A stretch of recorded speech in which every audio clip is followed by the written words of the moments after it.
What's going on, guys? Welcome back to another video. In this video, I've got another very important AMC update to bring all of you this evening. So what we're going to be covering in this update is we're going to be taking a look at some of the Ortex short interest and utilization changes that we've seen over the last week. Now, it is pretty insane what the securities lending market is telling us right now.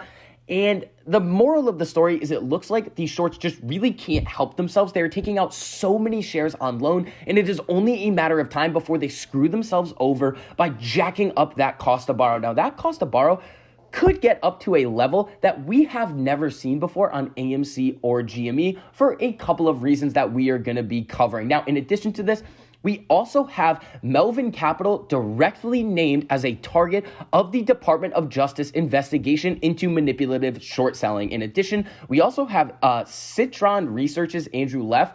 His home was raided and some of his personal computers were taken as well. Remember, I've said a lot of times that this is going to take some time to play out. It's been a year since last January's events, and we are starting to see some rules come in with SEC transparency. We do have this Department of Justice investigation, which is still most likely going to take some time, but this is a really solid step in the right direction. The last thing that we need to cover as well is it seems like BLACKROck has bought a decent amount more of shares of AMC. So we're going to be covering that as well, the different filings that are basically telling us this, and just kind of give you a good understanding of what this means for us going forward. So before we get into all of that information, if you enjoyed the information and analysis that I provide for you in this video, make sure you go down and hit that like button. It costs you nothing to do it, but it really helps us out a whole lot in getting this information out to as many people who want to learn. And if you guys want to see more videos like this, make sure you hit that subscribe button and turn on that notification bell so you're notified every time I post a new video. And you guys have seen it on the live streams all day last week and the week before.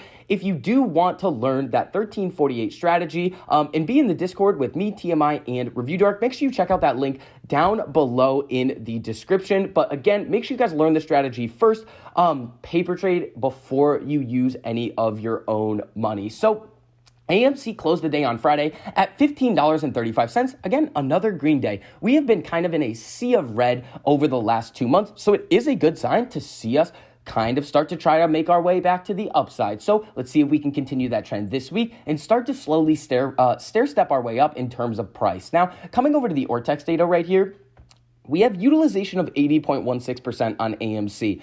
But on Friday, we had a net borrow of shares of 1.56 million. The current estimated short interest on AMC in terms of shares sold short is 111 million shares, 21.73% estimated short interest. Now, the reason why the utilization is lower and the cost to borrow is lower, if you look at the institutional ownership percent changes of AMC shares over the last year, institutions have been buying a lot of AMC. And these are also the companies that could, keyword could, be lending those shares out. But with utilization at these levels and cost to borrow at these lower levels, it doesn't necessarily mean that the shares are actually going out on loan in enough of a way to kind of counteract the availability of shares to go out on loan. But as we've seen over the last 2 weeks, we've seen the amount of shares sold short, the amount of shares on loan start to drastically increase. We can see it on GameStop over here as well. That is already seeing those cost to borrow start to significantly increase.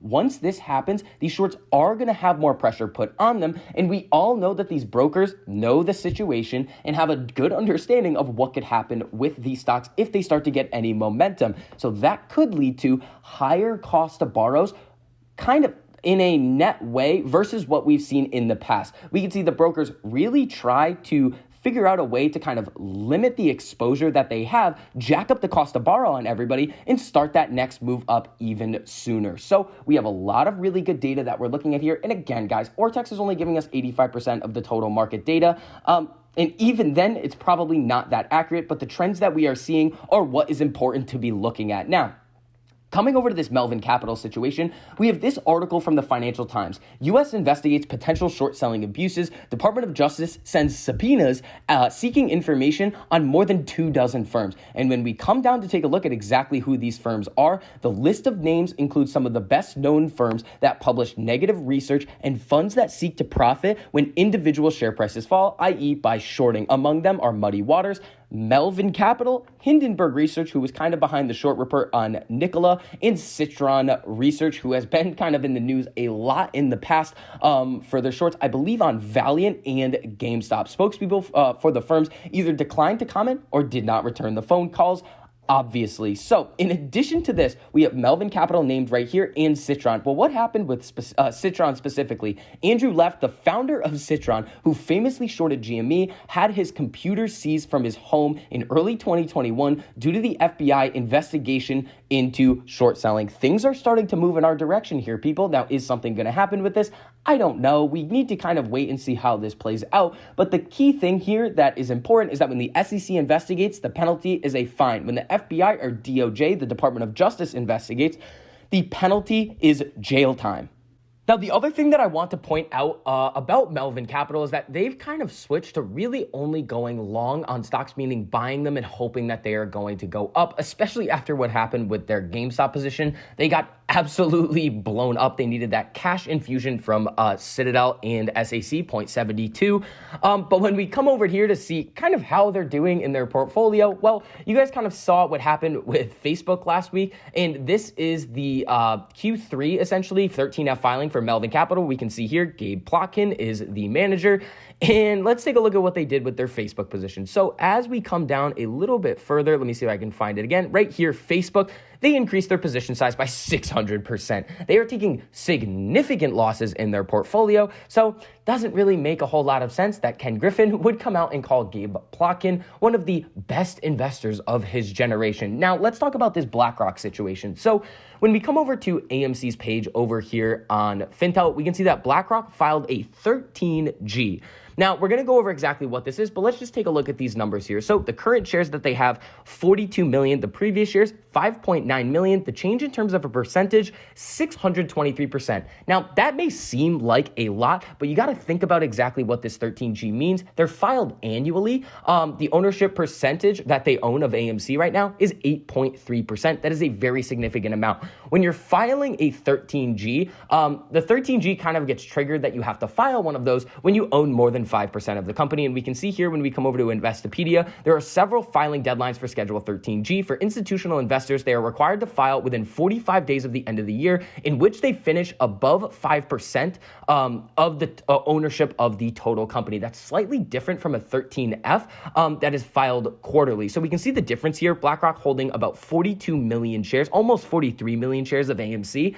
And when we come down to see their most recent 13F, which was filed on November 9th, but the effective date of this filing, so which quarter it's monitoring, is Q3 of 2021. We are still waiting on their 13F for 2021. That should come out over the next 2 weeks to kind of see if there's a little bit of a difference between this 40 million shares right here and the 42, 43 million shares that we are seeing up above. Now, in addition to this, I do want to kind of touch on the point again about this institutional lending of these shares.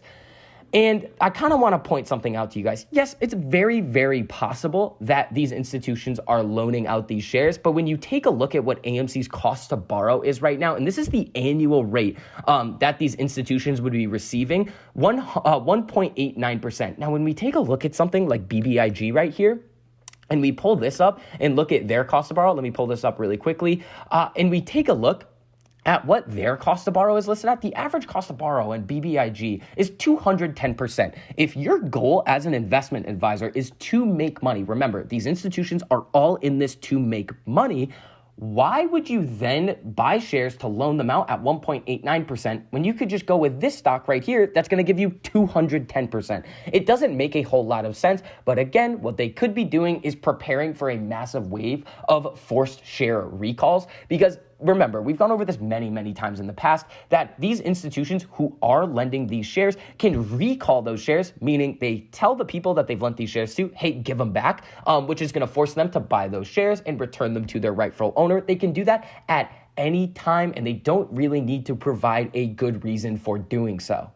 And again, when you look at these situations from a broad perspective, over the last couple of weeks, we have AMC refinancing their debt. Very, very good news. Then we have AMC also coming out with a preview into an awesome earnings report coming out potentially in the first or second week of March. We don't have a confirmed date yet. Then we have GameStop over there coming out and talking about their NFT marketplace and the $100 million development fund that they are looking to roll out. So all good news fundamentally for these companies. Then you have shares on loan getting really, really high. You have short interest spiking. You have cost to borrow starting to creep up, but it still has a lot of ways to go.